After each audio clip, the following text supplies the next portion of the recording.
Hola, ¿qué tal? Muy buenas tardes, tengan todas y todos ustedes. Sean bienvenidos a su programa CUU al aire. La verdad estamos muy complacidos de acompañarlos un lunes más. Este, este lunes lleno de una vibra o una sensación de renovación, de nuevas energías, de un nuevo impulso. Ya estamos a 2 lunes de terminar nuestro mes de marzo, ya empieza abril. Y así como se nos va el año, así ya viene ya casi el cuarto mes de este 2025. Estamos agradecidos de que nos acompañen en su programa. Los acompaña como cada lunes Javier Rivas, Elizabeth Vélez y Fernanda Montaño. Y el día de hoy vamos a continuar con estos programas que hemos trabajado todo este mes, que es el mes de la mujer, teniendo pláticas, conversaciones con mujeres destacadas que han hecho cambios importantes, que han sido líderes que muchos de nosotros estamos siguiendo y algún día quisiéramos seguir sus pasos y, si se puede, llenar zapatos. El día de hoy tenemos la fortuna y engalamos el programa de tener a la maestra Alma Gómez Caballero. Muy buenas tardes. Hola, buenas tardes. Muchas gracias por la invitación. No, al contrario, bienvenida. Este es su programa. Muchas gracias por tomarse el tiempo. Nos gustaría que esta tarde nos pudiéramos platicar un poquito de sus vivencias, de quién es usted. Y para ello también quiero comentar a la audiencia que nos está viendo por Facebook Live y escuchándonos en el 88.1 FM, que si quieren participar, tienen alguna pregunta, tienen alguna duda sobre lo que estemos platicando esta tarde, puedan comunicarse al teléfono en cabina, que es el 614-439-1842. Les recuerdo, es 614-439-1842. Y también pueden mandar su mensajito al WhatsApp 614-164-2544. De nuevo, 614-164-2544. Les recuerdo que este programa CUU al aire es un esfuerzo que trabaja la Comisión Ejecutiva de Atención a Víctimas para crear un enlace, un vínculo con la sociedad civil, el acercar a la sociedad, el acercar a las instituciones, empresas, todos los sectores de nuestro bonito Chihuahua, nuestra bonita ciudad, de una manera sencilla, de una manera palpable, de una manera entendible, que podamos nosotros tener una conversación directa y clara. Pues bien, para no tomar mucho tiempo y darle todo el tiempo posible a usted, maestra Alma, no sé si nos pueda compartir un poquito quién es usted, qué ha hecho, cómo podemos conocerla. Bueno, de unos años para acá, que realmente son pocos años para acá, me defino como una defensora de derechos humanos. Eso es un término que en los últimos años ha cobrado importancia, ha sido visibilizado, y bueno, pues de pronto algunas de mis compañeras con las que he militado en distintas actividades, dijimos, caray, pues creo que somos defensoras de derechos humanos. Entonces, bueno, pues sí, somos defensoras de derechos humanos. Pues soy la hija mayor de Alma Caballero y Pablo Gómez. Ellos dos, bueno, mi mamá era de aquí de Chihuahua, mi padre era de Saucillo, era hijo de campesino, era gente muy humilde, y se vino a estudiar aquí a la Normal del Estado y aquí se conocieron, mi mamá y mi papá, y terminaron su carrera. Mi papá quería ser médico, aquí todavía no existía la escuela de medicina, se tuvo que ir a estudiar a México, allá lo alcanzó mi mamá, se casaron y bueno, pues allá nacimos los 3 hijos mayores. Tanto mi papá como mi mamá les tocó educarse en la época de Lázaro Cárdenas, cuando se le dio una gran importancia a la educación y un enfoque muy comprometido con las luchas sociales. Entonces, yo crecí en una familia donde las mujeres éramos tan importantes como los hombres. Sabíamos que podíamos estudiar y desarrollarnos. No fuimos educadas para cumplir tus labores en el hogar, ¿verdad? Sino siempre nos estimularon para superarnos, para estudiar. Y bueno, yo estudié siempre en escuelas públicas, ¿sí? Siempre.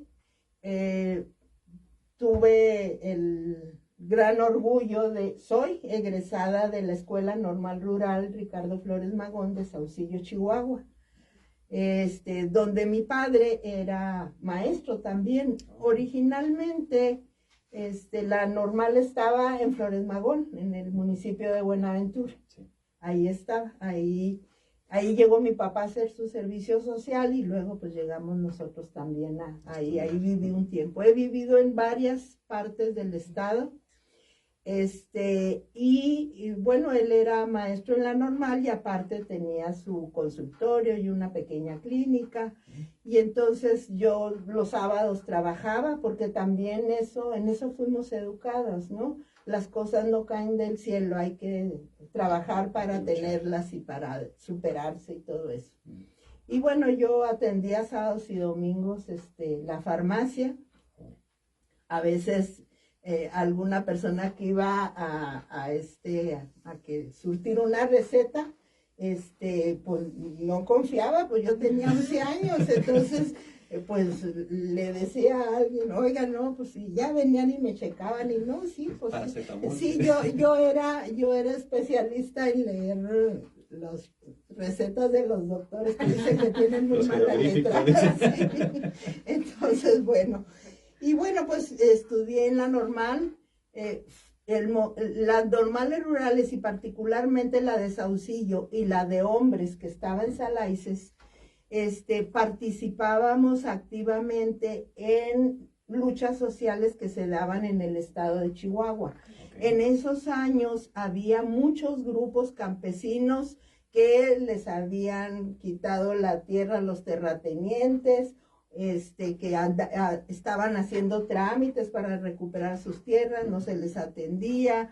O sea, había un movimiento campesino muy importante. Luego, era muy rara la ciudad donde ya había una prepa, ¿sí?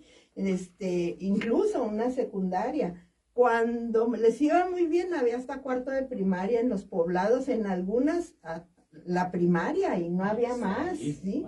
Entonces, para estudiar había que venirse a las ciudades. ¿Y cómo te vienes a las ciudades si eres una persona de pocos recursos?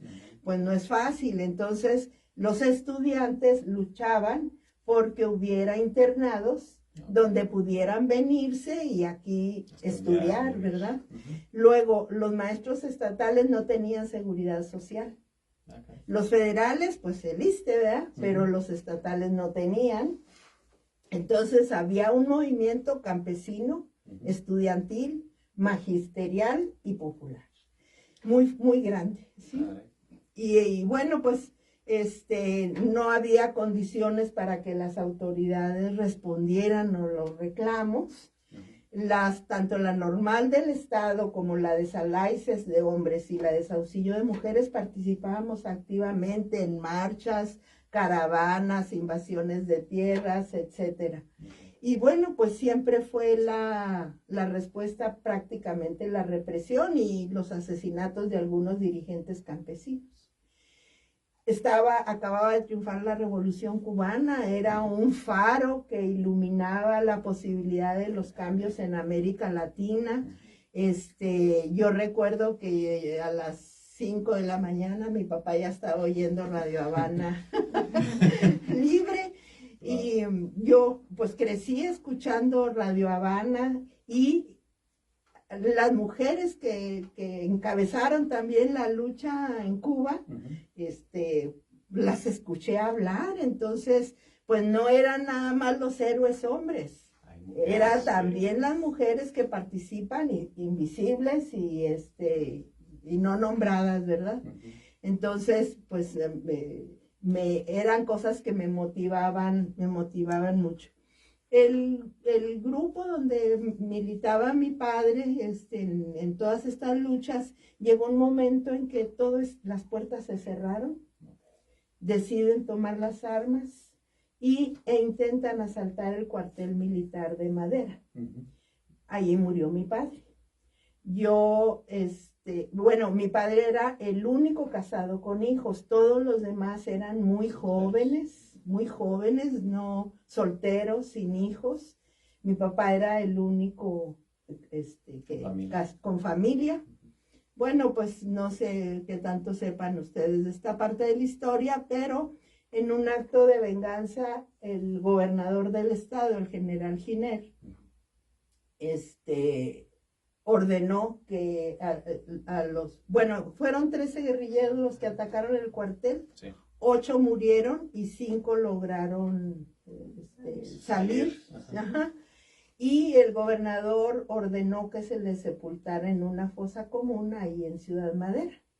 Incluso pronunció aquella frase: querían tierra, denles tierra hasta que se harten. Y entonces mi mamá y yo estábamos aquí en Chihuahua, en ese entonces vivíamos en Delicias,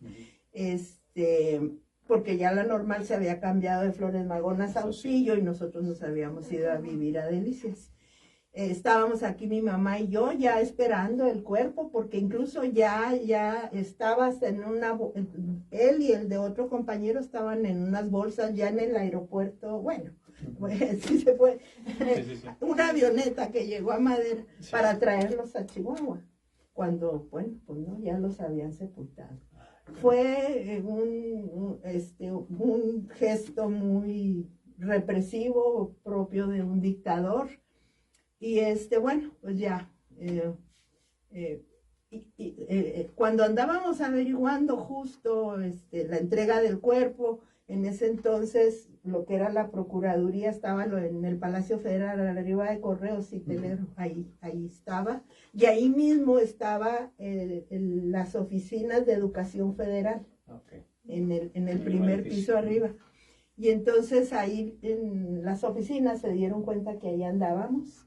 Y el director federal le mandó a hablar a mi mamá. Le mandó a hablar y mi mamá fue y le dijo: aquí está tu orden para que te vayas a trabajar a Delicias. Realmente fue la salvación para la familia, porque en ese entonces mi mamá dejó de trabajar mientras mi papá estudió medicina en México. Cuando él terminó y nos venimos a Flores Magón, pues en la farmacia y esto, el otro, pero ya no volvió a ser maestro. Entonces le dieron su orden para que se fuera a trabajar y es algo que, bueno, si no, pues resolvió buena parte de nuestra vida, ¿verdad?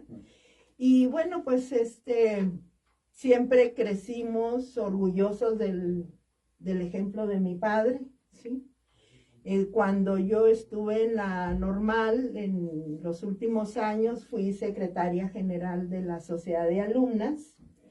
Y me tocó porque, bueno, había lo que es la FEX, Federación de Estudiantes Campesinos Socialistas de México, que aglutinaba a todas las normales rurales del país, que en ese entonces eran como 27 normales entre de mujeres y hombres, como la de Saucillo, 27. Todos con internado, estudiábamos 3 años de secundaria y 3 de normal, y salíamos con plaza. Entonces, la organización nuestra era la FEX y tenía un comité que estaba en la Ciudad de México y en ese entonces, en el 68, yo era secretaria general. Yo fui varias veces a algunas actividades del 68, otras las replicamos con estudiantes de la Normal y de la universidad acá. También empezamos a replicar lo que se hacía en México. Y bueno, se vino el 2 de octubre. Claro. Y entonces, en todo el país surgieron núcleos guerrilleros de jóvenes que decíamos, bueno, estamos haciendo uso de nuestros derechos constitucionales porque la manifestación, la libertad de expresión, esto, lo otro, de organizarte, todo eso son derechos constitucionales. Estamos haciendo uso de ellos, de la protesta, y la respuesta es el 2 de octubre, es la matanza de Tlatelolco, pues vamos a responderles de la misma manera. Y entonces, entra en contacto conmigo un grupo que se llamaba MAR, Movimiento de Acción Revolucionaria, me invitan a sumarme al movimiento guerrillero y yo acepto. Sigo trabajando, pero hago actividades para la organización, y bueno, llegó un momento en que ya decidí incorporarme, dejar de trabajar y dedicarse completamente. Sí, dedicarme por completo. Bueno, no sé si tengan preguntas antes de seguir. No, mire, lo personal, ahorita dijo una frase que me impactó en lo personal, fue, conoce la historia. Y la realidad es que estar escuchándola, estar hablando con usted, me abre el mundo de decir, realmente no conocemos a quienes han luchado por brindarnos oportunidades que ahorita tenemos, por saber que hay personas que a lo largo de su vida han tenido tanto luchas personales como luchas sociales. Y eso me limita o me lleva a la pregunta de, ya nos planteó cómo fue que llegó ahorita, dijo, de un tiempo para acá soy defensora de derechos humanos. Pero si la escuchamos y si prestamos atención a lo que nos está diciendo, desde chiquita, claro, desde chiquita estuvo luchando en esta situación de defender los derechos humanos, y ahorita, como lo dijo, el expresar o el manifestarse de todas estas situaciones son derechos constitucionales que hasta la fecha existen y tenemos, y que aún de cierta forma se siguen reprimiendo o se siguen sometiendo a ciertas circunstancias que usted mejor que nadie lo ha vivido. Y eso me lleva a preguntarle, ¿quién es usted, Alma? ¿Quién es la maestra Alma como mujer, como defensora, como una globalidad? Ay, caray. Pues bueno, yo creo que el término defensora de derechos humanos es así como lo más... y bueno, pues, ¿qué le diré? Soy una mujer que fue educada con ciertos principios, sabiendo que soy igual, que somos iguales que los hombres, podemos superarnos. Y bueno, pues durante mi trabajo como maestra, mi familia, pues es lo que hemos promovido, ¿verdad? Mis hijos, tenemos 4 hombres, mis hijos crecieron viendo a su papá y a su mamá haciendo las mismas actividades en el hogar, ¿no? ¿Sí? De manera igual. Sí, de manera igual, salir los dos a trabajar, etcétera. Entonces, bueno, pues soy una mujer que me es muy difícil estar quieta. Sí, y bueno, pues después hubo otras organizaciones y otros movimientos donde yo me incorporé, ¿no? Pero pues no sabría cómo responderle. Creo que sí es una pregunta complicada, porque con todo lo que usted ha hecho, con toda la trayectoria que trae, tanto, como lo menciono, a nivel personal, a nivel familiar, a nivel social y a nivel profesional, yo creo que es ahora sí voy a poner la palabra, una gran mujer, una gran persona, porque ha defendido, ha luchado con ciertas instituciones, como lo acabo de mencionar, con gobiernos, con personas autoritarias, que le ha quitado las mejores cosas. Pues me quitaron 3 años de vivir en... Pero bueno, no hace... Bueno, cuando yo me incorporé a la organización, estuve trabajando en los 2 lados, y llegó un momento en que me pidieron que me dedicara de tiempo completo, y saqué un permiso en mi trabajo y anduve haciendo actividades sociales de la organización del MAR en el país. El MAR fue una organización que se fundó en la Universidad de Moscú por un grupo de mexicanos que estudiaban allá después del 68. Dijeron, pues, ¿qué pasó aquí, no? Y entonces empezaron también, pues, allá a buscar la forma de prepararse para venir a combatir a la autoridad por lo que estaba haciendo acá en México, y así se fundó el MAR, y consiguieron que la República de Corea los adiestrara, y entonces varios grupos de militantes del MAR allá en Corea del Norte. En 1971 cayó el primer grupo del MAR y se descubrió pues que se habían capacitado allá en Corea del Norte, se rompieron relaciones. Bueno, fue un escándalo nacional. Yo no fui a Corea.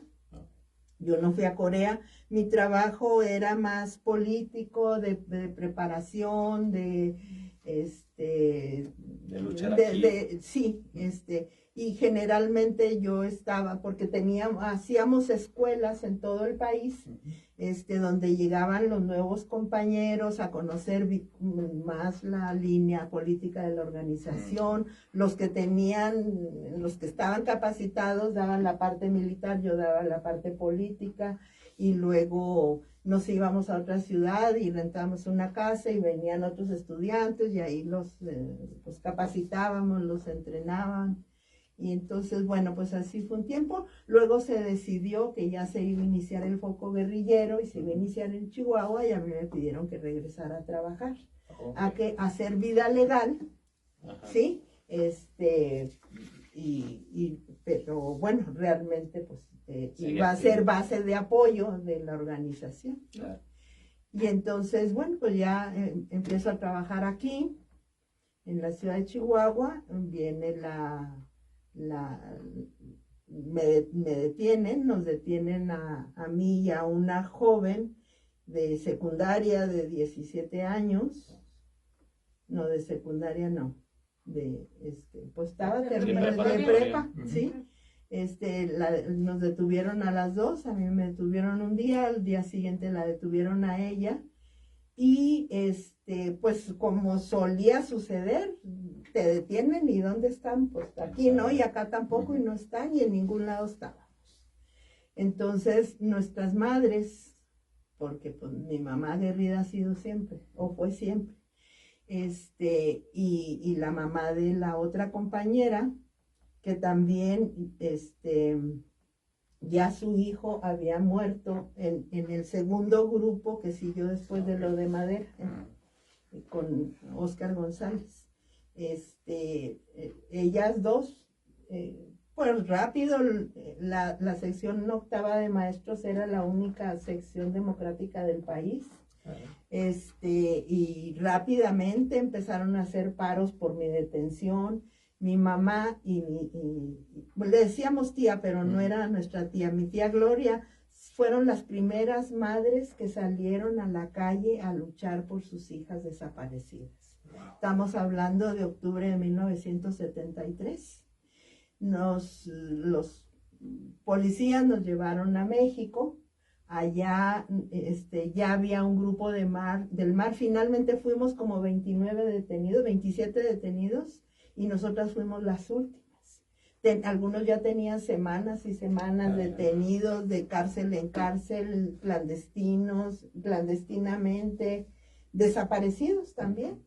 Y ya presentan al grupo, a Minerva, así se llamaba la joven que detuvieron aquí. A ella, como era menor de edad, la mandan al tribunal, y a mí me mandan a Santa Marta, Catitla. Y no hace mucho, Santa Marta, Catitla, después se convirtió en una preparatoria, el edificio. Okay. Y ahora es la Universidad de la Ciudad de México, bueno, una escuela de la Universidad de la Ciudad de México. Y ahí decidieron hacer un memorial de las presas políticas que estuvimos ahí. Wow. E hicieron un memorial en la universidad. Y yo estuve allá y nos pidieron que habláramos. Y muchas veces cuando yo he platicado esta historia les digo, y tuve la fortuna de llegar a la cárcel, y luego voltean y le ven como diciendo, ¿y esta que está loca? Pues sí, porque después de semanas en cárceles ocultas, con la tortura, totalmente. desaparecida, realmente llegar a la cárcel, ¡ay, qué felicidad! Ya tengo, por lo menos aquí Sí, estoy. y fíjense, ¿Dónde está? después de nosotros hubo como otros dos grupos de otras organizaciones que llegaron, pero después de eso, nadie, todos desaparecidos. Se habla de alrededor de 500 desaparecidos por el Estado, por el gobierno, de los años de lo que se conoce como la guerra sucia. No creo que haya guerras limpias, ¿verdad? Pero esta, pues, por el hecho de que todo fuera de la ley. Pero qué valiente.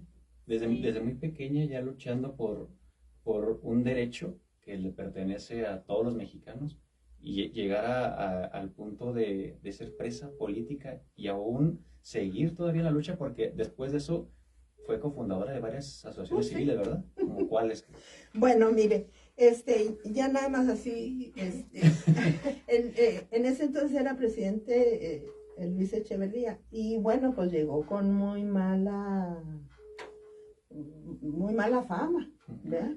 Entonces él quería quedar bien y empezó a hablaba pues de la lucha democrática, muchas cosas, ¿no? En esos años se había fundado por invasión a terrenos de los ricos que tienen grandes extensiones de terrenos ahí esperando que tengan valor para vender. Y entonces invadieron la Colonia Villa, se fundó la Colonia Villa, y en la Colonia Villa no entraba la policía, no se vendía licor, y era como territorio libre. Y no se ponían casillas para la votación. Y entonces, Echeverría quería ir a la villa y anduvo buscando y iba a venir a Chihuahua y quería ir a la Colonia Villa, pues andaba queriendo quedar bien, ¿verdad? Entonces le dijeron los compañeros, sí, pero sale Alma de la cárcel. Pues ahí mismo, el día que llegó Echeverría, estuvo en la Colonia Villa, y luego se fue a México. En el avión presidencial se llevaron a mi mamá, se hicieron los trámites y unas semanitas después ya estaba yo aquí en Chihuahua.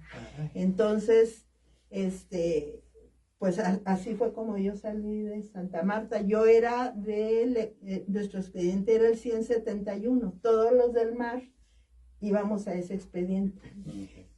Hubo otras organizaciones guerrilleras esos años, porque en todo el país brotaron.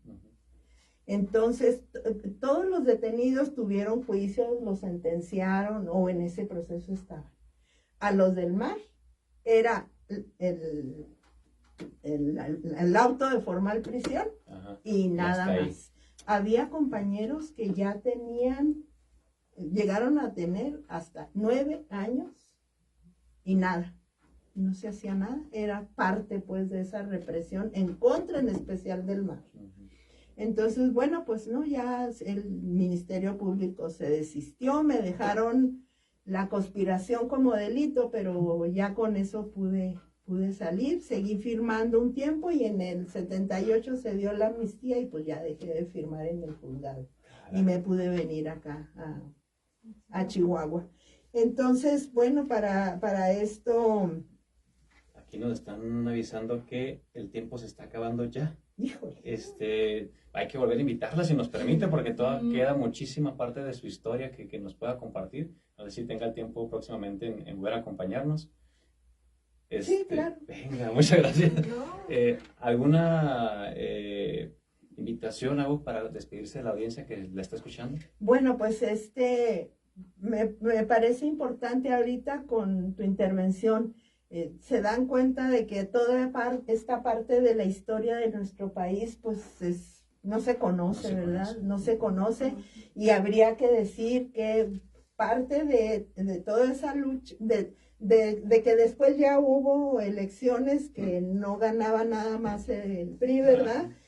Todo eso fue resultado de todo el movimiento guerrillero que se dio en el país.